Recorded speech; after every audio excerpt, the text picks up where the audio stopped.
Bismillahirrahmanirrahim. Alhamdulillahi rabbil alamin wa bihi nasta'in ala umurid dunya waddin. Wassalatu wassalamu ala asyrafil anbiya'i wal mursalin Sayyidina Muhammadin wa ala alihi wa ashabihi ajma'in. Ashhadu an la ilaha illallah wa ashhadu anna sayyidana Muhammadan abduhu wa rasuluh. Allahumma salli wa sallim ala sayyidina Muhammad miftahu babi rahmatillah, salatan wa salaman daimaini bidawamil mulkillah, adada ma fi ilmillah. Subhanaka la ilma lana illa ma 'allamtana innaka antal alimul hakim.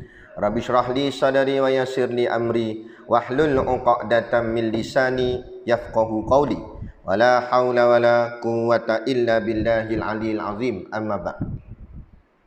Alhamdulillah, kita sama-sama panjatkan syukur kehadiratillah subhanahu wa ta'ala yang dengan limpah dan kurnianya diizin oleh Allah subhanahu wa ta'ala kepada kita pada malam ini untuk berada lagi di tempat yang baik, tempat yang mulia, iaitulah majlis ilmu.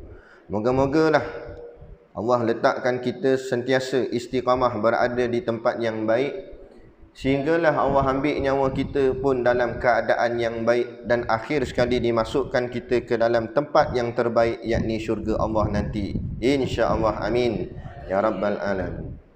Yang saya hormati mudir ataupun pengasas Ustaz Jafri dan seluruh ahli jawatan kuasanya yang terlibat dalam menjayakan sekolah tersebut, sekolah ini, dan seluruh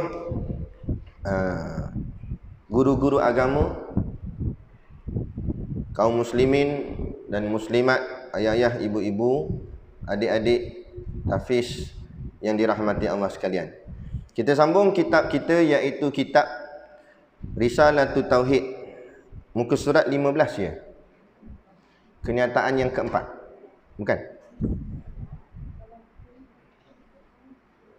Apa? Cuba baca kitab. Kenyataan. Betul. Baik. Qala al-muallifu rahimahullahu ta'ala wa nafa'ana wa iyyakum bi ulumihi fid daraini amin ya rabbal alamin. Kata pengarang kitab, kenyataan yang keempat, ta'rif sifat-sifat yang wajib bagi Allah Ta'ala. Ta'rif tu maknanya pengenalan atau mengenal lah. Pengenalan kepada sifat-sifat yang wajib bagi Allah Ta'ala. Maksud sifat-sifat yang wajib bagi Allah Ta'ala tu maknanya bila dinamakan Allah, mesti pada Allah Ta'ala itu ada sifat-sifat ini. Itu maksud wajib situ. Bukan macam wajib yang pada kita ni, itu wajib syarak, wajib semayang, bukannya tu. Itu wajib kalau buat berdapat pahala, tak buat dapat dosa. Itu wajib lain, itu wajib syarak nama dia. Yang ni wajib akal. Wajib akal ni maknanya mesti ada pada Allah tu sifat-sifat yang kita akan baca ni. Itu maksud sifat-sifat yang wajib bagi Allah Ta'ala. Jadi mafhum mukhalafahnya atau makna lainnya, kalau tak ada sifat-sifat ni, itu bukanlah Allah. Ada sifat ni barulah itu dinamakan Allah. Maka dengan sifat itulah kita dikira sebagai kenal Allah, ma'rifatullah, mengenal Allah. Adalah sifat yang wajib bagi Allah Ta'ala, yang wajib diketahui dengan tafsil itu, iaitu 20 sifat. Jadi sifat yang wajib bagi Allah Ta'ala, yang wajib pula kita kena tahu. Yang wajib kedua ni, dia ada dua kali wajib dekat perkataan tu kan. Wajib yang pertama tu wajib akal, maknanya mesti ada pada Allah Ta'ala. Kemudian yang wajib diketahui, wajib tu wajib syarak pula. Maksud wajib syarak, wajib atas kita kena tahu. Maksud wajib sini boleh pahala kalau tahu, kalau tak tahu boleh dosa. Itu maksud dia. Yang wajib diketahui, mesti kena tahu kita ni semua, dengan tafsil. Apa makna tafsil? Tafsil maknanya terperinci. Terperinci ni maknanya satu persatu. Jalan kenal sifat 20 ni dengan jalan satu-satu. Bukan rangkuman. Dia ada dua jalan. Satu jalan tafsil, satu jalan ijmal. Tafsili, ijmali. Kalau jalan ijmal, dia rangkuman, keseluruhan. Ataupun mudah fahamnya macam ni. Kalau ijmal, kita rangkumkan semua budak ni. Kita kata ni budak-budak tahfiz, itu ijmal. Tapi tafsil kita kenal seorang-seorang nama dia. Macam tu. Jadi sama juga macam sifat Allah ni. Kalau ijmalnya kita rangkum terus. Allah ni maha kuasa, Allah maha hebat, Allah itu kita rangkum terus. Tapi dengan tafsil ni satu-satu. Wujud, kidam, baqa' sampailah kepada kaunuhu mutakalliman. Tu. Jadi wajib atas kita ni kena tahu sifat Allah ni dengan jalan tafsil. Ijmal sahaja tak cukup. Kena jalan tafsil, kena jalan satu-satu. Iaitu berapa banyak nak kena wajib kena tahu? 20 sifat. Ini ikut kaul Imam Abu Mansur Al-Maturidi. Pandangan Imam Abu Mansur Al-Maturidi. Kalau pandangan Imam Abu Hasan Al-Asy'ari memadai 13. Tapi tak apalah. Dia ulama' dia ambil jalan ihtiyat, jalan tasawuf. Ihtiyat ni maksudnya jalan berhati-hati. Bila dalam masalah amal, ambil yang paling banyak. Dalam masalah dunia, ambil paling sikit. Kita terbalik, ambil bahagian dunia, balik paling banyak. Bahagian akhirat, sikit dah lah Ustaz. Kuliah Ustaz dah lah, jangan lama-lama, dia kata. Tu bahagian akhirat. Dan bahagian drama, Allah habis dah, dia kata. Nampak? Tu balik. Ulama dia tak gitu. Ulama bahagian dunia berlebih kurang dah lah. Bahagian akhirat biar lebih-lebih. Jadi bila dua kaul, dua pandangan, satu kata 13, satu kata 20, ambil jalan haloba dalam masalah akhirat. Yakni ambil 20, lebih banyak. Lebih banyak kita tahu, insya-Allah lebih banyaklah kita yakin kepada Allah dan makrifah kepada Allah. Baik. Kemudian yang pertama, sifat yang pertama, al-wujudu. Sifat Allah yang pertama, al-wujudu. Setelah berbulan-bulan kita kuliah, baru akhirnya kita masuk sifat 20. Yang pertama, al-wujudu. Artinya, makna wujud tu, artinya ada. Wujud tu bukan bahasa Melayu. Wujud tu bahasa Arab. Dimelayukan hari ni. Tapi asalnya wujud tu Arab. Erti dalam Melayu artinya ada. Tapi ada ni tak selesai lagi. Jangan balik dah. Ada, betul pun balik. Lagi dia tak faham makna ada tu. Sebab kalau kira ada, kita pun ada juga. Jadi adakah sama kita dengan Tuhan? Tuhan ada, kita pun ada. Nak kena tengok. Tak sama. Tak sama tang mana? Ada dimaknakan dengan tetap. Adanya Allah Ta'ala tu maknanya makna tetap. Tetap tu maknanya sentiasa ada. Sentiasa tu maknanya tak ada masa. Infinity. Sampai bila-bila pun. Macam tu. Ada pun kita memang kata ada. Tapi ada kita tidak tetap. Hari ni ada lah. Esok lusa. Tak naklah esok cepat sangat tak. Nanti-nantilah. Tapi tak tahulah bila pula tak ada esok. Kan? Hari ni tengok ada. Kan kawan kata kena muka dia. Kan? Dia duduk ngaji itu sebelah aku. Nampak? Nampak? Itu ada je. Kan? Rupanya kawan tu balik kampung. Ingat tak ada lah. Jadi ada. Ada kita, ada yang bakal tiada. Kita semua ni bakal apa? Bakal jenazah. Nampak? Bunyi kasar lah. Tapi itulah realiti. Semua kita tak kira umur pun. Baik budak-budak muda pun, budak tahfiz pun. Mana tahu mati bila. Kalau dia tulis kat dahi expired bila, boleh tahan kira. Macam rotek kata. Lambat lagi tengok.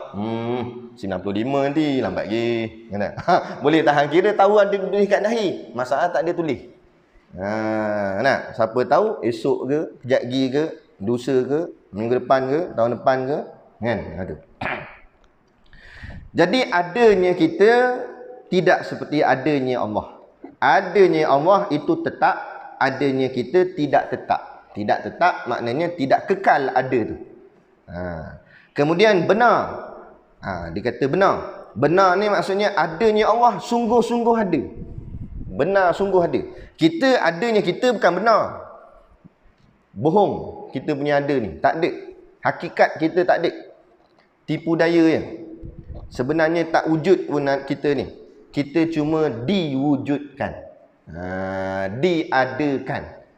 Ibarat katanya ulama, kita bayangkan ada whiteboard putih depan ni kan. Ada whiteboard. Ambil marker pen, kita pun lukis kepala bulat, badan, buat tangan, buat kaki-kaki. Jadilah orang. Macam itulah kita. Allah cipta kita tu macam lukisan. Ada tu. Lepas tu kita ambil madam, kita pergi padam kaki. Dua-dua belah. Kan?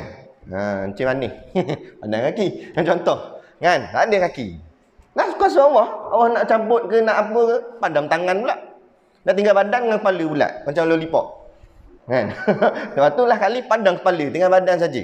Padam semua sekali, habis tak ada apa. Dah ada ke kita sebenarnya? Tak ada. Sebab begitulah rupa kita. Hanya ibarat seperti dilukis oleh Allah saja. Maknanya Allah buat ni ada. Allah buat adalah. Allah buat tak ada. Jadi adanya kita tak benar. Adanya Allah benar. Ada sungguh. Itu maksud dia. Dan sungguh. Nampak dia kata? Sungguh. Maksud sungguh ni, ada yang sungguh-sungguh, bukan pinjam-pinjam. Ada kita pinjam-pinjam aja. Kan? Pinjam-pinjam cakap. Maknanya kata, ada yang bersandar. Kerana Allah adakan kita, adalah kita. Kalau Allah tak adakan kita, tak adalah kita. Bersandar, ada kita. Ada Allah tak bersandar. Kan? Itu maksud dia. Yang wajib bagi zat Allah Ta'ala.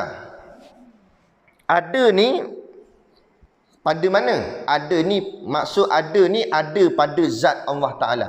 Zat Allah tu ada. Soalan timbul pula, apa tu zat? Zat tu maknanya diri. Diri sesuatu.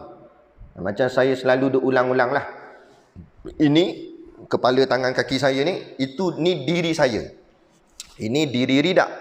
Ini diri jubah. Ini diri kitab. Ini diri telefon. Ini diri meja. Sampai keluar je kang. Nak ceritanya, setiap satu tu ada diri dia. Itu bahasa Melayu lah, diri-diri tu. Bahasa Arab panggil zat. Jadi setiap ni zat. Jadi Allah ada zat. Allah ada diri. Tapi macam mana? Wallahu a'lam. Jangan kita fikirkan. Kita tak mampu nak fikir. Jadi pegang saja Allah ada zat. Allah ada diri. Lepas tu jangan duk tanya-tanya macam mana zat Allah, rupa Allah, diri macam mana. Tak ada. Wallahu a'lam. Letak situ sudah. Kalau begitu, macam mana ustaz yakin sangat kata ada? Zat tu, kata diri. Kan? Sebab kita tak boleh nafi. Kita tak boleh tolak. Cuba kalau kita tolak Allah tak ada zat. Allah tak ada diri. Dan kalau Allah tak ada zat, tak ada diri, maknanya Allah tak wujud lah. Kalau Allah tak wujud, macam mana kita boleh wujud? Jadi wujudnya kita kerana wujudnya Allah. Perkataan wujud tu menunjukkan bahawa Allah ada zat. Allah ada dirinya. Dan macam mana diri? Wallahu a'lam. Selesai. Tak payah pergi korek-korek nak tahu macam mana. Kan? Jangan terikut dengan ajaran-ajaran sesat. Dia kata, hampa mengaji ni ilmu kulit baru, dia kata. Aku ni mengaji ilmu isi, dia kata. Hampa memang baru mengaji ilmu kulit, sebab tu hampa mengaji tak nampak lagi diri Allah. Kami mengaji isi dah, nampak dah diri Allah dah. Nampak? Itu sesat. Berlaku sungguh. Orang ngaji pondok pun boleh tersesat kalau tak betul-betul cara. Sebab itulah perbaiki niat selalu masa kita mengaji. Niat kita mengaji ni nak apa? Apa tujuan? Biar ikhlas semata-mata kerana Allah. Kalau ikhlas, baru Allah tunjukkan jalan tu betul. Kalau tak ikhlas, ada yang mengaji sebab nak popular, ada yang mengaji sebab nak kaut untung dunia, ada yang mengaji sebab supaya orang panggil dia ustaz, supaya dia bangga dengan gelaran ustaz. Ada orang mengaji supaya orang kata dia alim, supaya orang pandang dia hebat. Pondok. Orang duk kata itu. Jadi kalau itulah niat dia, terpesong. Terpesong. Nanti dia akan dipertemukan dengan guru-guru yang sesat sehingga dia jadi sesat. Kan? Kawan Tok Guru Siddiq Noor lah. Tok Guru yang cerita. Kawan sama-sama mengaji pondok. Lama tak jumpa, sekali tu jumpa. Jadi sembanglah dua orang. Masing-masing tanya khabar, tanya buat apa sekarang apa semua. Kata Ustaz Siddiq, Ana sekarang mengajar lah. Dan entah buat apa pula? Ana tak mengajar lagi. Ana mengaji lagi. Sebab yang kita mengaji kat pondok tu tak cukup. Tu baru ilmu kulit. Yang Ana mengaji sekarang ni ilmu isi dia kata. Ilmu kulit ni tak ada benda. Tak payah. Ni ilmu isi, ilmu yang sebenar dia kata. Jadi Ustaz Siddiq pun mula-mula pening juga. Ikut mana ilmu isi? Dia selama ni mengajar ilmu kulit. Dah kali dia pergi jumpa Tok Guru dia. Muju Tok Guru hidup lagi waktu tu. Pergi pondok balik. Tanya Tok Guru pendapat. Tok Guru kata, Tok Guru panggil Dek. Nama singkatan. Dek, benda apa atas dunia ni tak ada kulit terus isi. Kan? Ustaz Siddiq pun jenuh mikir apa benda yang dia tak ada kulit terus isi. Apa benda ni? Tak ada tak ada kulit terus isi. Pening tak boleh jawab. Last kali Tok Guru jawab. Tok kata kepala taik ni dah. Betul dah. Kepala taik mana ada kulit? Tak percaya balik nanti try tengok. Mana ada kulit isi terus. Jadi Tok Guru kata hang pi habaq kat dia, ilmu yang dia mengaji tu ilmu kepala taik kata. Ustaz Siddiq pun jumpa balik kawan dia tu. Tok Guru kita kata yang masa kita ngaji pondok dulu, ilmu hang mengaji ni ilmu kepala taik. Marah kawan tu. Tapi betul lah. Nak menunjukkan bahawa sesat. Tak betul. Mana ada? Kan? Semua atas dunia ni ada kulit. Roti ada kulit. Buku ada kulit. Benda apa pun semua ada kulit. Tapi Allah buat satu je tak ada kulit. Taik. Betul dah. Sebab tu Tok Guru lama ni, dia kalau buat perumpamaan, kena sungguh. Perumpamaan dia tu cantik. Walaupun nampak mungkin pelik ke apa sebagainya kan. Baik. Jadi jangan kita percaya yang mengarut-ngarut kata kita tahulah diri Allah macam mana. Tak tahu. Kita hanya sekadar tahu sifat Allah. Tak payah kata diri Allah, diri kita sendiri kita tak habis kenal lagi. Betul tak? Berapa helai rambut atas kepala kita? Kita tahu. Tahu. Kalau botak tak kecil lah yang ada rambut. Kan? Gigi dalam mulut kita ada berapa batang? Tahu. Kan? Kan? Tak tahu. Bulu hidung tak tahu. Misai tak tahu ada berapa. Kan? Pernah kira? Duduk depan cermin. Lalu telap depan cermin tu. Mana dia tak tahu lah. Kan? Maknanya diri kita pun kita tak kenal habis. Dah nak tahu kenal diri Allah lagi lah. Jauh tersangat-sangat. Jadi memadai kita mengaji sifat-sifatnya. Dengan mengaji sifat supaya membawa datang kita taat pada dia. Kita takut dengan dia. Kan? Kita walak ikut perintah Allah. Memadai situ sudahlah. Kan? Walaupun kita tak berapa kenal sangat Ustaz Jafri contoh. Tapi kita tahu sifat-sifat dia. Sifat dia tegas. Sifat dia gini. Memadai kenal sifat tu, kita taat dengan dia. Kita tahu dia sebagai guru kita, kita ikut peraturan dia di sekolah dia. Tak apa dah. Nak lebih kurang gitulah. Kita kenal Allah, kenal sifat Allah. Nah, Allah macam mana? Nah, Allah ni Al-Muntakim, Maha Pendendam. Ingat, mau buat lebih kurang, Allah akan korek satu-satu nanti di hari akhirat. Jadi kita pun rasa takut pada Allah. Dan kita pun istighfar banyak-banyak. Ya Allah, janganlah Engkau korek balik benda-benda salah aku buat dulu. Ya Allah, ampunkanlah. Ya Allah, aku tahu dulu aku silap. Ya Allah, kalau orang lain tahu, malu aku. Ya Allah. Ni sebab orang tak tahu. Kat depan orang nampak macam bagus sangat aku ni. Belakang kau je tahu. Ya Allah. Nan, tolonglah Ya Allah, jangan buka aib. Itu kita takutlah tu. Tu maknanya takut pada Allah. Jadi tujuan mengaji ni supaya jadi takut dengan Allah. Bila diri kita takut dengan Allah, dengan lain kita tak takut dah lah. Kan? Ini takut macam-macam takut. Takut dengan hantu. Kan? Takut jembalang. Dan hantu tu main pintu. Itu.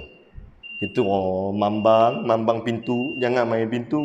Dah takut dah. Lari dah. Nampak? Ustaz ajar dah ayat-ayat apa tak ingat dah. Last kali baca doa makan. Allahumma barik lana fima razaqtana. Nampak? Dah takut apa? Marahlah dia. Jangan main pintu. Kalau pecah pintu tu siapa nak ganti? Hantu tu pun balik dia. Nampak?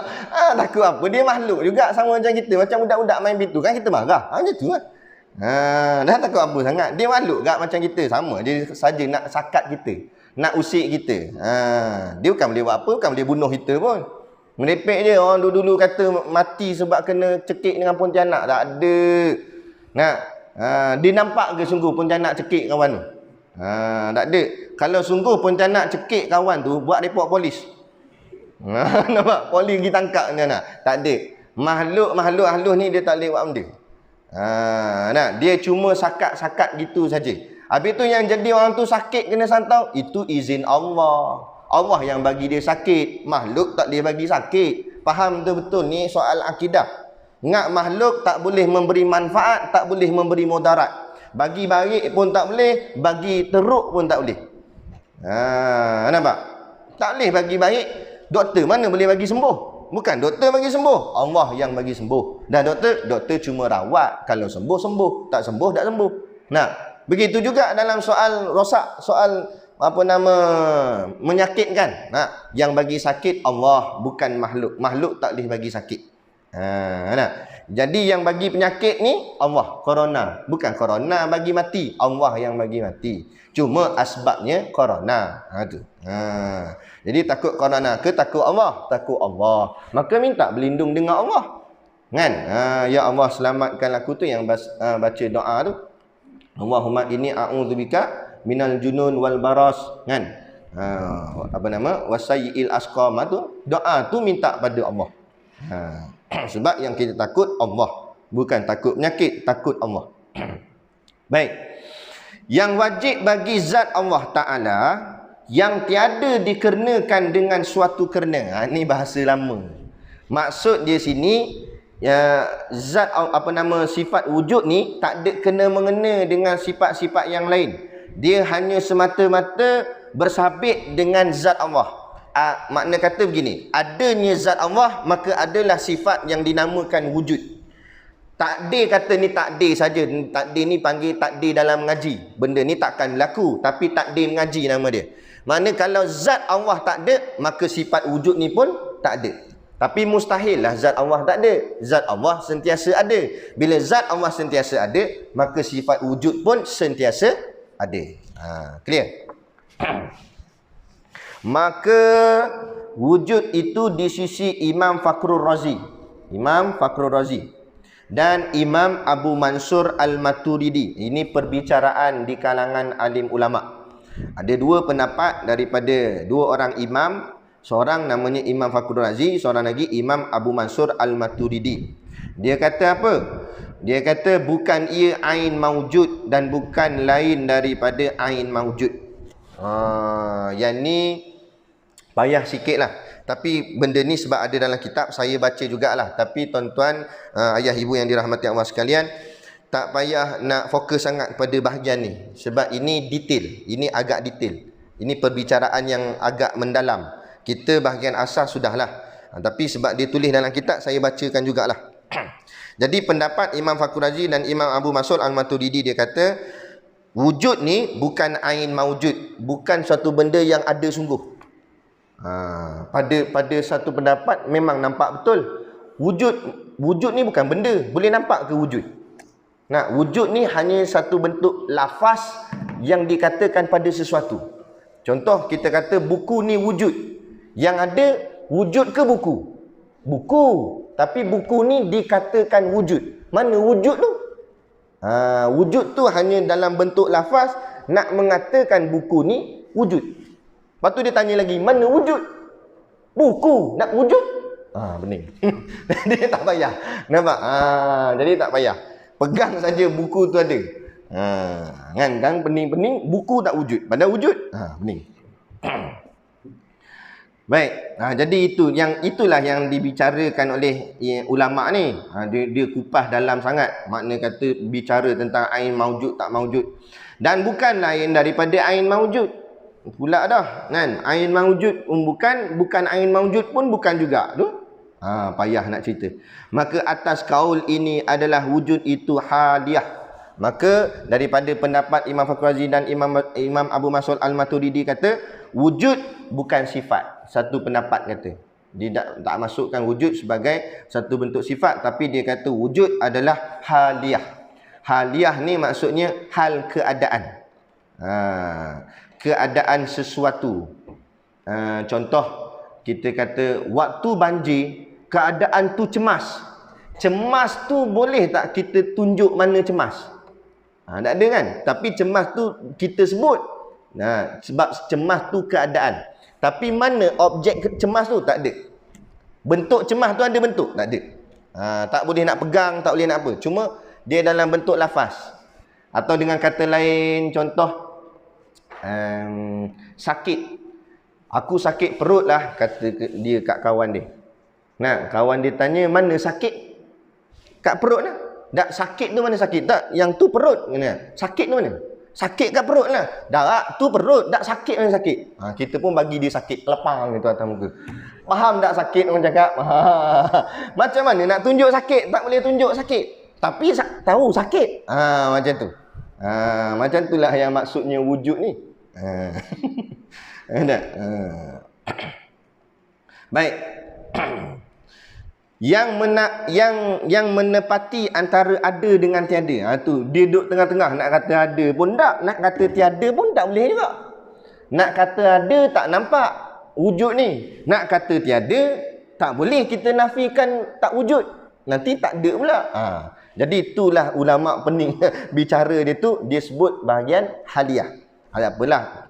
Sebab ada tulis dalam kitab, saya baca je lah. Tapi tuan-tuan sekalian jangan pening. Pegang saja Allah wujud. Lagi tak wujud ke tak Allah ni sebenarnya? Dia pening pula dah. Allah wujud. Ni bicara soal wujud tak wujud tu je. Yang keadaan dia macam mana. Tetapi pada pendapatan Imam Abu Hasan Al-Ash'ari, ni khilaf lah. Maknanya Imam Abu Hasan Al-Ash'ari pula di pendapat apa? Kata dia wujud itu ain mawujud. Kata Imam Abu Hasan Al-Ash'ari, wujud tu sebenarnya ada. Ada sungguh. Yakni wujud itulah zat. Iaitu zat itulah yang dikatakan wujud. Jadi macam tadi ni. Kita kata buku ni wujud. Lepas tu kita tanya, mana wujud? Wujud tu buku. Buku tu wujud. Macam tu. Ini pendapat Imam Abu Hasan Al-Ash'ari. Tadi Imam Abu Mas'ud punya pendapat, dia kata buku ni wujud. Tapi wujud tu tak ada. Cuma lafaz sahaja kata pada buku. Imam Abu Hasan kata, tak, wujud tu ada. Wujud tu lah zat, dia kata. Jadi bila sebut buku tu wujud, orang tanya mana wujud? Buku ni lah wujud. Macam tu, boleh faham? Dia ni nak wujud ke tak? Jangan pening. Nak bicara keadaan wujud tu belah mana? Payah nak cakap pun. Tapi inilah perbicaraan ulama. Nak ceritanya maksud apa? Ulama ni detail. Maksud dia. Bukanlah ulama bangun-bangun tidur keluar fatwa, kan? Dia kaji berjilid-jilid kitab lah ni apa semua, barulah keluar satu-satu pandangan irsyad fatwa dia. Jadi jangan kita cepat melenting atau mempertikaikan keputusan-keputusan ulama. Kerana apa yang diputuskan itu sudah dikaji dengan penuh penelitian. Tu. Yakni wujud itulah zat maujud, kata Imam Abu Hasan Al-Ash'ari. Jadi wujud itulah zat tu sendiri, yang wujud tu. Zat tu ada, wujud tu duduk pada zat tu, yang dikata ada tu. Kerana tidak disebutkan wujud melainkan kepada zat. Kerana wujud tu sendiri gantung dengan zat tu. Ada zat, ada wujud. Tak ada zat, tak ada wujud. Jadi maknanya wujud tu lah zat, zat tu lah wujud. Macam tu. Maksud Imam Abu Hasan Al-Ash'ari. Okey, boleh setakat ni? Ke pening dah? Bening-bening beli biskut kat luar tu lagi. Dia hilang pening. Apa nama ni? Barang diingat tentang percayakan wujud Tuhan. Tuhan itu ada. Bukan sahaja di sisi agama Islam, bahkan semua agama dalam dunia ini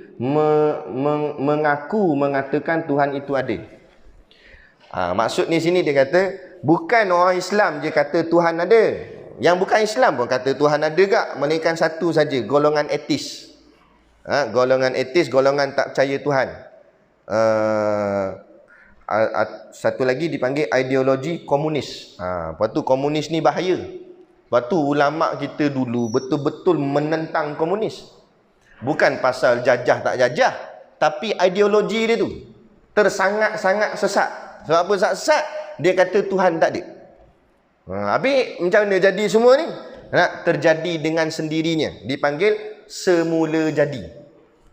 Dia jadi sendiri. Kan? Merepek. Dia kata bumi ni dulu dia semua rata je bumi ni. Kemudian meteor daripada planet jatuh ke bumi. Zaman dinosaur dulu. Bila jatuh meletup, bila meletup bumi yang rata tadi ada yang pecah. Jadi bentuk kawah, bentuk berlubang tu. Air hujan pun turun. Bila air hujan turun, bertakung air. Jadilah laut, jadilah sungai. Dia punya pendapat. Pendapat orang tak percaya Tuhan ni. Kan? Jadi sendiri dia kata. Kan? Habis macam mana kita nak lawan hujah ni? Sekali dengar macam nampak macam betul lah. Kan? Kalau kita tak mengaji. Macam mana nak lawan hujah ni? Kita tanya balik dia. Bumi ni cantik ke hodoh? Tanya dia. Kita tengok bumi ni lawa ke hodoh? Lawa dengan bukit bukau cantik. Gilah Cameron, Genting ke apa kan. Tempat-tempat peranginan cantik bumi ni. Dengan air terjun, air sungai apa semua. Jadi kita fikir dengan logik akal tak? Dia nak main logik, kita pun main logik juga. Kita fikir dengan logik akal, tanya dia, takkan bumi yang cantik terjadi dengan sebab letupan? Boleh ke sesuatu benda yang meletup hasilnya cantik? Ada? Muka kita tak berapa cantik, boh macam bola kat mulut. Dengan boh satu sikit sangat, boh 5. Nampak? Maka tunggu dia meletup. Jadi cantik lah. Cantik ke hodoh lepas tu? Pum, mata duduk sini. Hidung duduk atas ni. Nampak? Pecah habis muka. Dah lawa ke hodoh?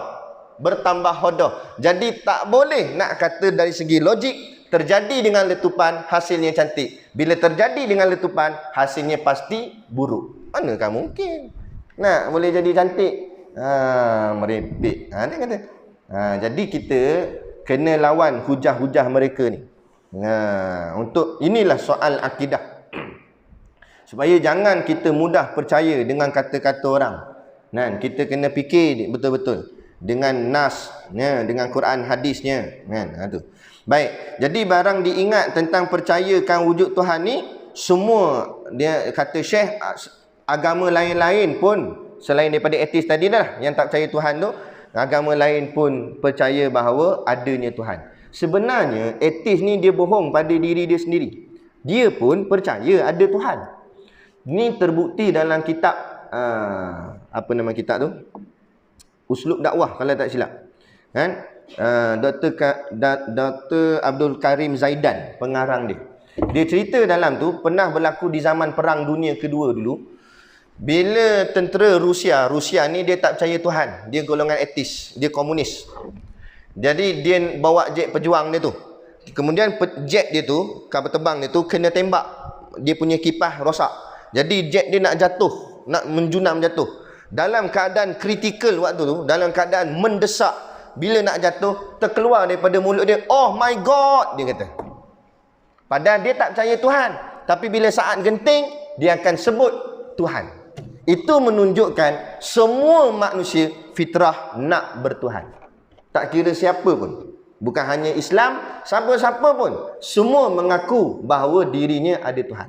Macam kita enggak? Semua kita mengaku kita ada ayah, ada mak. Walaupun mungkin kita berpisah dengan ayah atau mak kita sejak daripada kecil. Ataupun ayah kita meninggal ke mak kita meninggal, lahir-lahir tak nampak dah. Tapi kita yakin tak kita ada ayah, ada mak? Itu fitrah nama dia. Fitrah ni dia tak payah pergi kelas. Dia tak payah pergi kursus, tak payah pergi masuk pondok. Fitrah ni Allah sendiri direct. Masa jadi cipta keluar perut mak tu, Allah dah bagi dah ilmu. Tu dipanggil fitrah. Macam mana fitrah? Lelaki suka perempuan, perempuan suka lelaki. Tu tak payah ajar. Buat kelas cinta nama dia. Okey, kamu lelaki kena suka perempuan tau. Oh ya ke? Nak suka lelaki boleh tak? Tak ada kelas, tak payah buat kelas benda tu. Benda tu jadi sendiri. Sampai masa mula dia rasa segan-segan. Gitu. Tu namanya fitrah. Macam makan juga, tak payah ajar, khusus makan. Khusus makan je ni. Okey, ikut step ya, sama-sama pegang. Okey, pegang. Okey, angkat, letak kat mulut, rapat. Tak payah ajar. Nampak? Daripada kecil tahu dah. Budak-budak tengok umur 2 tahun kan. Dia ambil apa pun masuk mulut. Ada tak ada budak-budak masuk ke telinga? Tak ada. Sebab itu namanya fitrah. Sama juga nak bertuhan. Semua ni tak payah ajar. Semua akan kata nak dalam hati dia, sama ada dia lafaz kat mulut tak lafaz, tapi hatinya akan berkata, ya, dia yakin dia jadi ni ada Tuhan bagi jadi. Nah, jadi Allah tahu Allah cipta manusia ni ada fitrah. Maka bersama dengan fitrah tu Allah turunkan panduan. Panduan itulah Quran hadis. Supaya bimbing fitrah ni tak lari daripada fitrah. Macam tadilah, fitrah lelaki suka perempuan, perempuan suka lelaki. Datang Quran hadis, datang Islam, pandu macam mana nak salurkan lelaki suka perempuan tu dengan jalan yang halal, bukan dengan jalan yang haram. Tu. Jadi bukan Islam menghalang fitrah, malah Islam meraihkan fitrah dan bimbing fitrah supaya fitrah tu jadi elok. Sama juga bila manusia nak bertuhan, maka datang Quran hadis tunjuk siapa Tuhan. Allah hantar Nabi kita Nabi Muhammad cerita pada umat bahawa siapa yang dinamakan Tuhan, namanya Allah. Sampai hari ini kita kenal Tuhan kita bernama Allah. Tu cerita dia. Jadi ruang dakwah kita luas. Jangan pandang dakwah ni pada sudut orang-orang Islam tu yang bukan Islam. Sebab dalam hati dia sudah beringinkan Tuhan. Tinggal lagi kita fahamkan dia siapa Tuhan sebenar. Cuma di Malaysia kita ni dia jadi sempit sikit pemikiran bahawa Melayu saja Islam. Kita tak pandang Cina pun mesti Islam, India pun mesti Islam. Jadi kita kena pecahkan mentaliti yang memisahkan antara kita dengan bangsa-bangsa lain ni. Bangsa tak jadi masalah. Masalahnya kita nak unitekan semua bangsa ni dengan satu agama, iaitu Islam. Tak kiralah bangsa apa pun. Dan kita sebenarnya malu dengan bangsa Cina. Kerana antara Melayu dengan Cina, Cina masuk Islam dulu berbanding Melayu. Sahabat Nabi sampai kat negara Cina dulu, sampaikan Islam. Kemudian tu barulah datang daripada Yaman. Ulama-ulama daripada Yaman datang ke tanah Melayu, sebarkan Islam. Jadi Melayu ni jadi Islam lambat sedikit daripada bangsa Cina di negara Cina. Bukan Cina sini, Cina sana. Kan? Jadi gitu. Makna kata Islam untuk semua. Bukan Islam untuk Melayu saja atau Arab saja. Jadi kita lah kena buka ruang dakwah tu, menceritakan. Sebab dalam hati dia nak bertuhan dah. Sebab tu bila dia nak bertuhan tu, ya dia jadi merepek tu. Dia malam-malam dia lepak kedai kopi dengan kawan-kawan dia. Kita ni percaya dia Tuhan tak? Percaya. Dah macam mana agak Tuhan? Mereka-reka. Tu yang buat kepala gajah. Nampak? Buat badan besar. Sebab dia kata Tuhan mesti besar, takkan kecil. Dia kata, dia pun buat besar. Buncit perut. Kita tanya, awak buncit? Banyak minum dia kata. Nampak? Nampak? Jadi ni, itu sebab apa jadi begitu? Sebab hasil pemikiran yang mengarut. Itu yang jadi bentuk-bentuk patung berhala tu. Bukan zaman sekarang, daripada zaman dulu. Lepas tu ada yang jenis dalam hutan, Dayak, hutan apa semua. Dia bangun-bangun tengok matahari naik. Dia kata ni ikut Tuhan sebab terang sangat cahaya. Ada sembah matahari. Sebab apa? Sebab dia tak tahu. Tapi hati nak bertuhan. Bila hati nak bertuhan, Allah hantar Nabi untuk sampaikan dakwah. Untuk salurkan perkara yang dia nak tu kepada jalan yang betul. Yang ni kenalkan pada dia siapa Tuhan yang sebenar. Bukan matahari, bukan apa yang kamu bayang, kepala gajah apa tu semua kan. Tu semua makhluk yang dia cipta. Kita pun terang pada dia. Dah Nabi dah tak ada, siapa kena pikul tugas ni? Kita semua. Kan? Al ulama awarasatul anbiya. Mewarisi kerja-kerja kenabian untuk menyampaikan dakwah agama ni kepada seluruh umat. Di dalam dunia ini mengaku mengatakan Tuhan itu ada. Bagaimana firman Tuhan seperti mana yang Allah sebut dalam Quran yang berbunyi wala in sa'altahum man khalaqas samawati wal ard la yaqulunallah. Artinya, dan jika kamu senya orang-orang kafir itu siapa yang menjadikan langit dan bumi, nescaya berkata mereka itu Allah yang menjadikan. Maknanya kalau kamu tanyalah kepada mereka orang kafir, siapa jadi langit bumi? Semua orang akan jawab, Tuhanlah bagi jadi langit bumi. Maknanya dia percaya ke Tuhan. Cuma Tuhan tu yang mana satu yang dia kenal, yang dinamakan Tuhan. Sebab orang Arab jahiliah dulu pun panggil Allah juga. Tapi Allah macam mana yang dia kenal? Allah yang salah dia kenal, bukan Allah yang sebenar. Dia kata Allah ada anak. Mana ada Allah ada anak? Tu yang turun suratul Ikhlas. Kan? Kul huwallahu ahad. Allahus samad, lam yalid wa lam yulad. Allah nak nyatakan sebab orang kafir Quraisy kata Allah ada anak. Allah kata Allah tak ada anak dan tidak diperanakkan. Tu. Tu kisah dia. Kan? Sebab apa? Sebelum Nabi datang, tahu dah nama Allah ni. Sebab tu kita tengok nama Nabi kita Muhammad bin apa? Abdullah. Padahal Nabi tak lahir lagi waktu tu. Ayah Nabi dah bernama Abdullah. Apa makna Abdullah? Hamba Allah. Maknanya waktu tu walaupun Nabi belum bangkit lagi, Nabi belum ada lagi, orang dah tahu dah Allah ni. Tetapi kepercayaannya salah. Tadilah kata Allah ada anak, disekutukan Allah, dia kata Allah pun Tuhan, Al-Lata pun Tuhan, Al-Uzza pun Tuhan. Ni yang jadi sat. Jadi bila datang Nabi, Nabi bawa satu kalimah yang menggegarkan dunia Arab. Apa dia? La ilaha illallah. Ayat ni yang Abu Jahal lawan Nabi ni, Abu Lahab lawan Nabi. Sebab ayat ni, kalau Nabi Muhammad kata Allahu Rabbi, Allah Tuhanku, ataupun Allahu Rabbana, Allah Tuhan kita semua, nescaya Abu Jahal dan Abu Lahab takkan lawan Nabi. Sebab Abu Jahal, Abu Lahab pun yakin juga Allah tu Tuhan. Tapi dalam masa yang sama, dia yakin bukan Allah dia Tuhan. Al-Lata pun Tuhan, Al-Uzza pun Tuhan, lain-lain tu pun Tuhan juga. Tapi bila Nabi kata La ilah, Nabi nafikan segala-galanya. Semua tak ada. Nabi kata Al-Lata bukan, Al-Uzza bukan, matahari bukan, berhala, semua bukan. Illallah, hanya Allah sahaja Tuhan. Yang ni mereka marah. Sebab Nabi nafikan semua yang lain tu. Jadi keturunan Abu Jahal dan Abu Lahab ni rupanya ada sampai hari ni. Bila kita kata hanya undang-undang Islam sahaja yang betul dan tepat, marah dia. Tak boleh. Undang-undang Barat pun betul juga. Habis. Kacau. Dah macam mana dengan kalimah nafi isbat ni? Yang ni kita takut bila dia berpegang begitu boleh rosak akidah dia, maka takut-takut matinya jadi kafir. Jadi kita yang dah mengaji ni biar faham. Ni bukan soal politik tak politik. Bukan sokong parti mana tak parti mana, tapi biar faham ayat Quran, faham hadis, faham agama, faham akidah, supaya kita berpolitik tapi jangan sampai terhilang akidah kita, hilang iman. Jadi biar faham betul-betul. Kita kena letak segala-galanya Allah, Allah, Allah, Allah belaka. Islam, Islam, Islam, Islam. Lain daripada Islam, kalau agama tak larang, tak apa, tak ada masalah. Berjual beli dengan orang kafir bukan benda yang haram. Islam tak larang, silakan. Tak ada masalah. Tapi apa yang Islam larang, kalau tak boleh, tetap tak boleh. Jangan nak kona-kona. Tak boleh Ustaz, cuba cari dalil lagi. Ada tak kata boleh? Tak payah. Kan? Tak boleh, tak boleh lah. Muktamad. Dalam bab akidah ni, kita tak boleh tolong-menolong dengan agama lain. Tolong-menolong dalam bab lain boleh.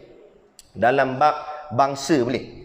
Kenapa hang tolong dia? Apik tu naik motor jatuh, tergolek habis sayur-sayur dia. Kita pun tolong angkat motor, tolong angkat sayur, tolong angkat ngapik-apik kita tolong angkat. Kan? Buh sayur dalam bakul, ngapik pun buh dalam bakul juga. Nampak? Nak tolong angkat habis apik tu. Kita kata, kawan dia kata, hampir tolong kafir tu apa? Bukan aku tolong kafir, aku tolong Cina. Cina bangsa. Bukan tolong agama dia, kita tak tolong agama dia, kita tolong kemanusiaan orang. Tak ada masalah. Tak ada masalah bab tu. Yang tak boleh, tolong dalam bab keagamaan. Cina tu nak bina tokong. Ambil simen saya tak apa. Kata, berapa bayar? Cina tu tanya. Tak apa, saya sedekah. Sedekah pula tu. Tak boleh. Jadi kafir dia juga. Sebab dia tolong membina soal agama orang lain. Tak boleh. Jadi soal agama tak boleh. Jadi kena faham konsep kongsi raya ke apa ni, tengok dulu. Kalau raya tu bukan bahagian raya agama, dibolehkan. Kalau raya tu berkait dengan bangsa, contoh tahun baru Cina, Nama pun Cina belakang tu. Cina ni bangsa, tak ada masalah. Cina Muslim pun sambut juga Tahun Baru Cina sebab tu bangsa dia punya perayaan. Bangsa, bukan agama. Tapi kalau Deepavali itu agama, bukan bangsa. Jadi mana boleh raya kita dikongsi dengan Deepavali? Di wish pula tu Happy Deepavali. Nampak? Habis. Kenapa tak boleh nanda sekali buh 3 line atas dahi begini? Kan? Tak boleh. Kan? Dia kata tak boleh Ustaz. Tak boleh dia cakap. Cuba bagi boleh. Boleh ambil kitab ketuk atas balik. Kata tak boleh. Bab agama tak boleh. Bab akidah tak boleh. Melainkan ada sedikit diperhalusi oleh ulama'-ulama'. Ulama' kata melainkan pemimpin besar, contoh Perdana Menteri dan sebagainya, untuk menjaga rakyat jelata. Dalam rakyat dia bercampur habis macam-macam bangsa agama, maka dia wish atas nama umum saja. Selamat menyambut hari Deepavali bagi seluruh orang India yang beragama Hindu di dalam negara Malaysia. Itu atas umum saja boleh. Itu pun ada pandangan yang kecil. Kalau pandangan tok-tok guru pondok lama kata tetap tak boleh, tapi pandangan moden sedikit, dia kata boleh untuk menjaga rakyat semata-mata. Tapi kita gi wish sama-sama kawan tu tak boleh. Merry Christmas tak boleh. Ni bukan zakat Merry Christmas, dia pakai tu topi Santa Claus dengan janggut siap. Ada kita pergi kedai kat shopping mall ke apa kan? Dia dengan janggut siap, padahal perempuan pakai janggut ni. Ho dia kata. La ilaha illallah. Sebiji. Ni kata Nabi kata, man tashabbaha biqaumin fahuwa minhum. Siapa menyerupai satu kaum datang daripada kaum tu. Mau ikut Yahudi jadi Yahudi. Jadi nak ikut Nasrani jadi Nasrani. Jadi tolong jaga anak-anak kita apa semua. Nak bekerjalah. Tapi ingat ada batas-batas syarak. Ada boleh, ada tak boleh. Jangan pakai ikut hentam. Ingat rezeki daripada Allah, bukan daripada bos, bukan daripada majikan.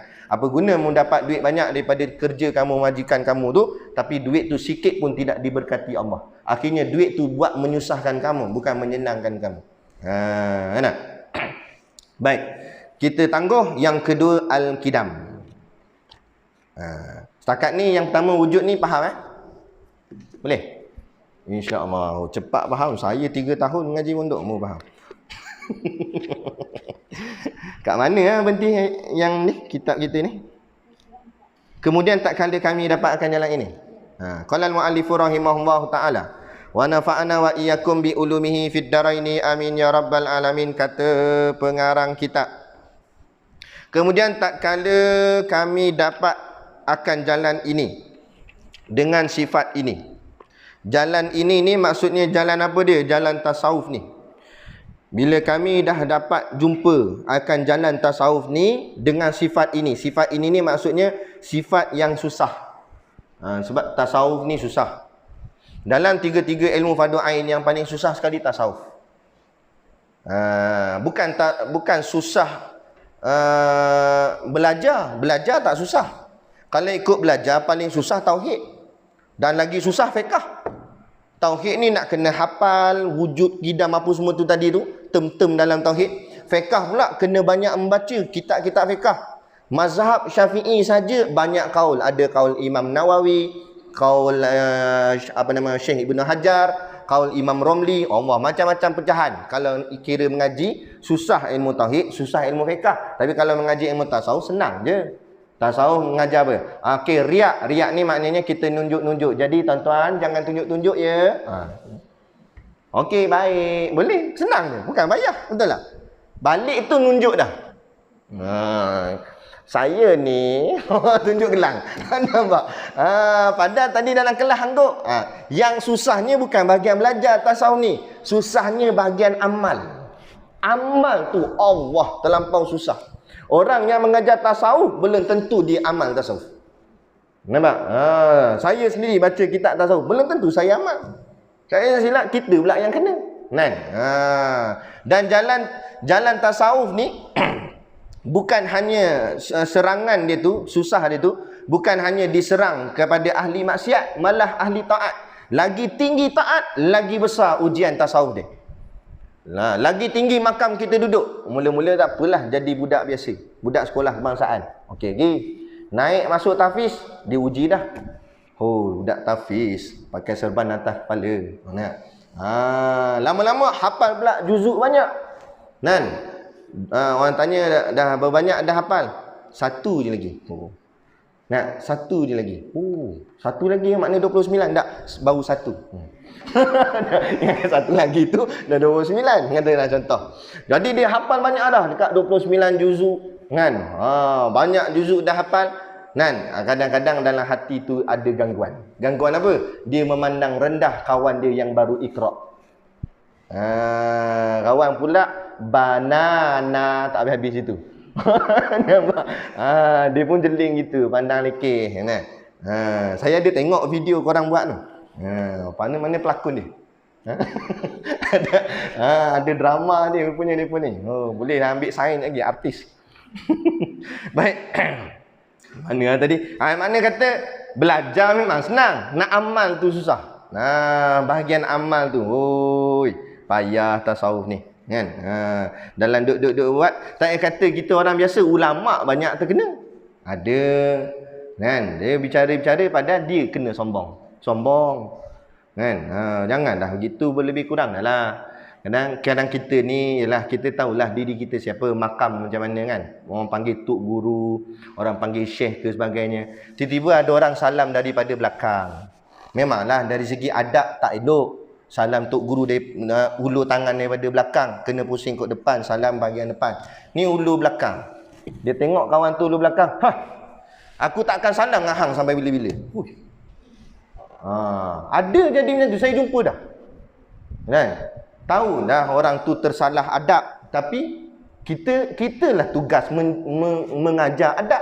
Tiba-tiba kita lagi tunjuk tidak beradab. Macam mana nak didik masyarakat kepada adab? Kan? Janganlah macam tu. Makna kata tadi itulah. Dia boleh mengajar, tapi kadang-kadang nak amal tu payah. Lagi-lagi dalam masalah ilmu tasawuf. Lepas tu kata Imam Ghazali, jalan ini tersangatlah susah. Maka kami tilik. Kemudian Imam Ghazali pun tilik. Tilik ni maksudnya dia perhati, dia buat kajian teliti. Macam mana nak susun sebuah kitab yang nak ajar pada umat ni, macam mana nak jadi diri kamu ni terhindar daripada penyakit-penyakit mazmumah tadi. Sebab jalan dia susah, maka dia nak tolong. Macam mana nak boleh lepas jalan yang susah ni. Maka baikkan tilik pada kaifiat memutuskan dia. Maka dia pun fikir-fikir bagaimana. Kaifiat tu maknanya bagaimana nak memutuskan dia. Nak selesaikan masalah hati ni. Dan barang yang berkehendak kepadanya, dan apa-apa yang perlu kepada untuk mengubat hati kita ni. Tu yang lagu tu apa? Tombok hati tu. Tombok hati iku 5 perkarane. Kan? Bahasa Jawa tu. Kan? Tak tengok ke? Bagusnya tengok Quran je kan. Ada satu lagu Opik, artis Indonesia, dia bawa lagu. Sebenarnya tu lagu tu syair daripada Sunan apa nama tu? Wali Songo Wali Songo. Wali-wali Allah di Indonesia tu dia susun.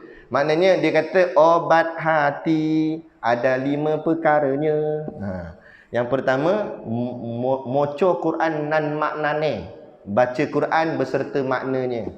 Kalau baca Quran saja tak faham makna, takut tak tersentuh di hati. Kita baca Quran, baca terjemahan.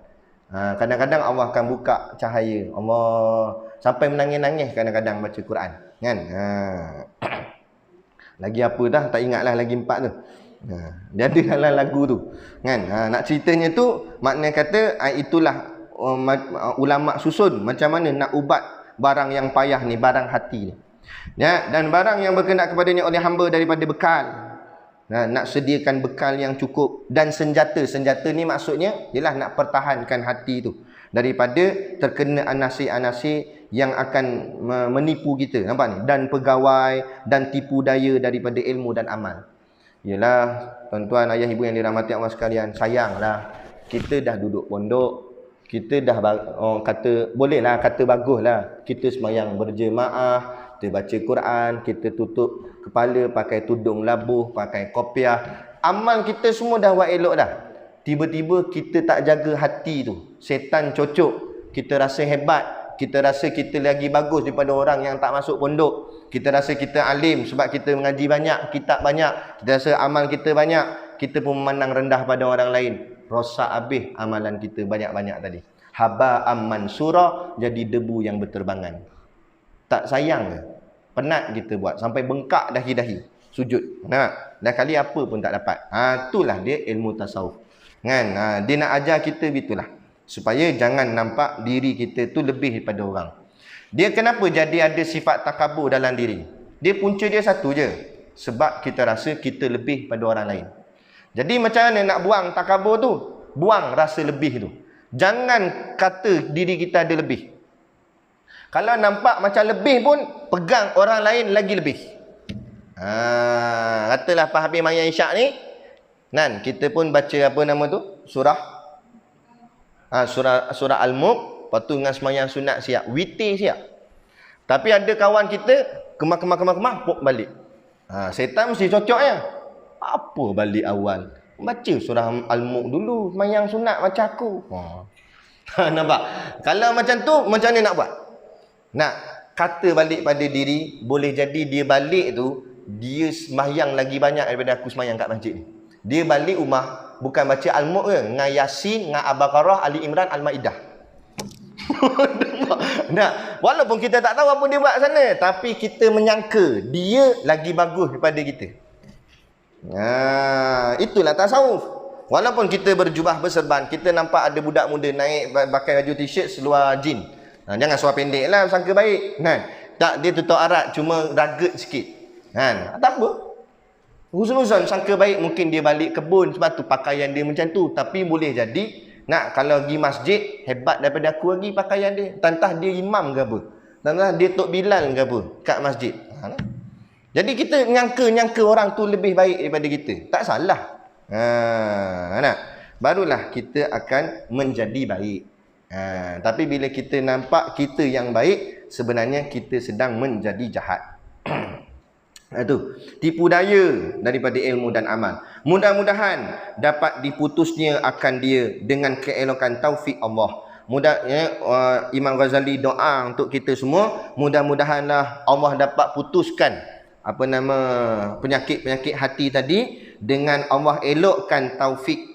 Taufik Allah kepada kita. Taufik ni maknanya ta'yid. Ta'yid ni maknanya kekuatan. Allah beri kepada kita kekuatan untuk nak lawan nafsu kita tadi tu. Nak lawan rosaknya hati kita tu. Di dalam sejahtera, dan jangan terhenti dan putus di dalam bukitnya. Dan dalam Imam Ghazali mengkiaskan hidup kita ni macam mendaki bukit. Lagi kita berjalan, lagi naik, lagi tinggi kita naik. Lagi kita beribadat ni, kita sedang mendaki. Kita akan nak sampai kepada puncaknya. Jadi lagi tinggi, lagi banyak halangan lah. Macam kita mendaki mana-mana bukit dah. Kat bawah ni, dia orang cakap apa? Landai lagi. Sampai naik atas tu, dia makin curam. Lah kali tegak betul-betul macam ni. Kena pakai tali lah apa semua. Kalau silap langkah, salah tempat kita pijak, jatuh terus.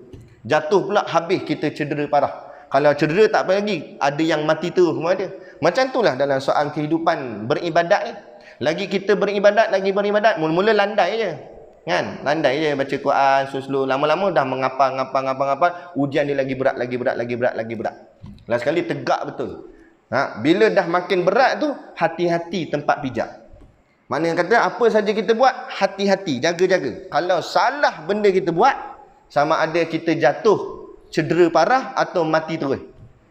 Cedera parah maksudnya tercederalah dia punya agama dia, terosaklah sikit. Tapi kalau cedera boleh tampal balik, luka-luka boleh betul balik. Tapi kalau mati terus, baca dalam kitab Jawharul Mawhub wa Munabbihatul Qulub karangan Syekh Ali bin Abdul Rahman Al-Klantani. Dalam tu dia cerita seorang wali Allah namanya Basisah. Wali dah. Dalam kitab cerita anak murid saja boleh terbang. Anak murid terbang. Nah, kalau anak murid terbang, tok guru macam roket tu zuk gitu. Nah, maknanya hebat. Nak ceritanya dia waktu tu Allah berikan karamah yang sangat hebat pada dia. Seorang tok guru yang hebat. Kan? Tapi Allah uji dia, akhirnya dia gagal. Ringkas cerita, akhirnya dia gagal dengan ujian Allah dan mati dalam keadaan kafir. Wali. Daripada kisah ni, ulama nak pesan pada kita, jangan ingat kita sudah sampai di zon selamat, melainkan Allah sudah cabut nyawa kita. Mati tak ada apa dah. Tapi selagi tak mati, selagi itu tidak ada istilah zon selamat. Sampai bila-bila kita tak selamat. Ingatkan dulu kita tak masuk pondok, tak selamat lah. Kita pun masuk pondok, ingatkan selamat. Tak selamat lagi. Cuma bila masuk pondok, dan dia kata kalau masuk pondok pun tak selamat, baik tak payah masuk. Tak, bila masuk tu kurang-kurang ada orang lain boleh tolong. Kalau kita tersalah, ada orang boleh tegur. Kalau kat luar salah, siapa nak tegur? Kat sini ada guru, ada ustaz, ada orang mengajar, boleh tegur hati kita ke silap ke macam mana amal kita. Tu sebab tu kita duduk berjemaah, duduk di kelompok dalam pondok dan sebagainya. Itu tujuan. Kira selamat tak selamat juga, kan? Duduk tang mana pun tetap tak selamat. Sebab dunia ni tempat ujian sampai bila-bila pun. Gitu. Dan jangan terhenti dan putus asa dalam bukit ni. Jangan dalam kita mendaki bukit tu, maksudnya dalam kita berjuang dalam soal amal ibadat kita ni, jangan putus asa. Jangan lemah. Kan? Kalau rasa tak larat, berhenti setakat tu dulu. Bukan berhenti terus, maknanya ambil masa untuk naik balik lepas ni. Tapi jangan tawakuf lama-lama, jangan berhenti lama-lama. Kan? Awak tak datang pondok nak ajak aku stres lah. Tak apa, sekejap-sekejap apa. Ini kat 4 bulan stres benda ni. Lama tak datang kat 4 bulan ni. Jangan lama sangat. Sebab bila lama, kau hanyut. Saya dulu masa mengaji pondok yelah, kadang-kadang duduk pondok lama pun, yelah kita nak balik kat rumah. Sebab saya duduk Selangor, pondok di Perak. Jadi balik nak tengok mak apa semua.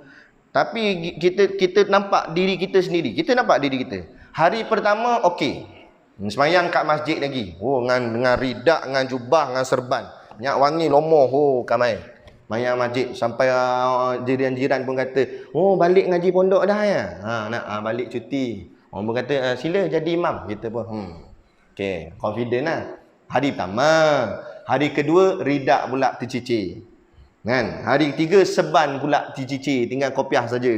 Hari keempat dengan kopiah hilang, jubah pun hilang, t-shirt saja. Tak semayang dah masjid. Kan? Mayang kat rumah je. Hari kelima, rumah pun tak semayang, masjid pun tak semayang. Tak tahu gimana depak sisi apa semua. Makin lama makin lara. Sebab apa? Sebab tak ada orang nak tolong tengok. Sebab tu kita duduk di sini. Kurang-kurang ada tok guru. Kan? Ada ulama, ada ustaz yang ajar kita. Kalau ada bahagian ni, serban mana ni? Awak tak akan serban? Kan ada orang tolong tegur. Kan? Ada. Dia gitu. Jadi itu tujuan kenapa kita bersama-sama dalam jemaah. Alaikum bil jamaah. Supaya mudah. Dia umpama ambil 1 batang lidi, kita kepak, patah. Tapi cuba ambil 10 batang lidi, kita kepak, boleh patah tak? Boleh patah, dia kerah. Sebab apa? Sebab berjemaah. Macam tu lah. Bak kata Tok Guru kami pula, Tok Guru Siddiq Noh, dia kata macam kita tidur qiyamul lail di masjid. Masjid banyak nyamuk. Tapi kita tidur seorang. Nyamuk ada 10 ekor. 10 ekor lagi kat kita. Ketik-ketik, kelepak sini. Lain kali ambil bantal, awak masuk balik dalam bilik. Tak jadi qiyamul lail. Nampak? 10 ekor nyamuk. Tapi kita pun ajak 10 orang. Tidur sekali ramai-ramai 10 orang. Nyamuk ada 10 ekor. Nyamuk pun buat syarat, okey, ambil seorang seekor. Seorang seekor pula. Seorang satu. Seekor ambil seorang satu. Jadi seorang kena seekor je. Jadi ketik pun tak gitu je. Habis. Maknanya ujian ni taklah berat sangat bila dalam keadaan ramai-ramai. Kita duduk rumah seorang-seorang, ada 10 ekor setan dalam tu. Habislah dia kata drama. Baru nak baca Quran dia kata drama. Tutup sadaqallahul azim. tak jadi baca Quran, tengok drama. Jadi dia suruh kita buat benda lara lah apa. Dah 10 ekor ada dalam tu. Tapi bila datang sini ada kat 10 ekor. Tapi sebab kita ada ramai, dia pun nak pergi mana satu dia pun tak tahu nak pergi mana. Jadi kalau kena ganggu pun taklah seberat kena ganggu di luar. Itu tujuan. Boleh? Jangan balik. Duduk je sini. Mudah-mudahan dapat diputusnya akan dia dengan keelokan taufik Allah di dalam sejahtera. Dan jangan terhenti dan putus di dalam bukitnya yang membinasakan. Ingat, kalau kita putus asa, jatuh, binasanya lebih teruk. Jadi walaupun susah, teruslah naik. Walaupun sikit-sikit, perlahan-lahan. Jangan disebabkan nampak ianya susah, kita putus asa. Macam adik-adik sekalian, anak murid anak kat sekolah pun sama tak? kadang putus asa daripada hafal Quran. Betul dah. Memanglah susah. Tapi kita fikir kalau kita putus asa, apa hasil kita dapat? Kan? Lah kali bukan main duduk sini pakai serban ngapa Quran. Dah sikit je lagi. Kadang-kadang lagi 5 juzuk je. Lagi sikit nak habis, lagi berat ujian dia. Kita pun putus asa. Malah berat sangat, dah banyak sangat ngapal dekat 25 juzuk dah berat sangat. Dia pun putus asa. Keluar-keluar, lah kali niaga burger. Padahal tujuan asal masuk sini boleh nak jadi ulama, boleh nak jadi ustaz. Lain kali ulama burger jadi. Bukanlah salah niaga burger tu, taklah salah. Tapi patutnya dia boleh jadi lebih hebat daripada tu. Tapi sebabkan nak keputusasaan dia tu menyebabkan jadi rugilah dia. Jadi jangan putus asa. Susah macam mana pun perlahan-lahan. Ada. Kalau penat berehat sekejap, lepas tu kayuh lagi. Perlahan-lahan gitu. Lama-lama sampailah. Dia pegang gitu je. Kita berjalan walaupun slow, lama-lama kita akan sudah semakin jauh dengan destinasi awal kita. Betul tak? Kita tak naik kereta, tak naik motor, kita jalan kaki daripada masjid ni, jalan sampai keluar. 10 langkah kita nampak ada lagi kubah masjid. Kita jalan lagi 100 langkah, nampak sipi-sipi je kubah. Jalan 1000 langkah, kubah tak nampak dah. Maknanya, walaupun perlahan kita berjalan, tetapi sebenarnya kita sedang bergerak. Begitulah dalam kehidupan ibadat kita. Perlahan-lahan. InsyaAllah, dan kita semakin maju ke hadapan. Dia gitu. Dan jadi dia kata, maka jadi binasa ia serta orang yang binasa. Jadi orang yang gagal, binasalah dia, rosaklah dia. Kami berlindung dengan Allah daripada yang demikian itu. Maka kata Syekh, minta pada Allah, minta perlindungan daripada Allah, supaya Allah selamatkan kita semua dalam ujian perjalanan hidup ni, sehinggalah Allah ambil nyawa kita dalam keadaan bersih suci. Balik jumpa Allah dalam keadaan seperti mana kita lahir semula. Kan? Moga-moga begitulah. Sebab tu kadang-kadang di saat-saat ujung usia Allah bagi sakit. Janganlah kita ngomel dengan sakit kita. Jadi kadang-kadang sakit tu tujuannya sebab nak gugurkan dosa-dosa kita. Supaya bila saat kita mati, dosa tu semua telah diampunkan Allah. Dosa tu telah digugurkan Allah. Alhamdulillah. Walaupun dunianya pahit, insya-Allah akhiratnya indah. Apa guna dunianya indah tapi akhiratnya pahit. Jadi cukup sekadar tu dulu pada malam ni. Kita sambung. Maka kata muallif radhiyallahu anhu. Di situ.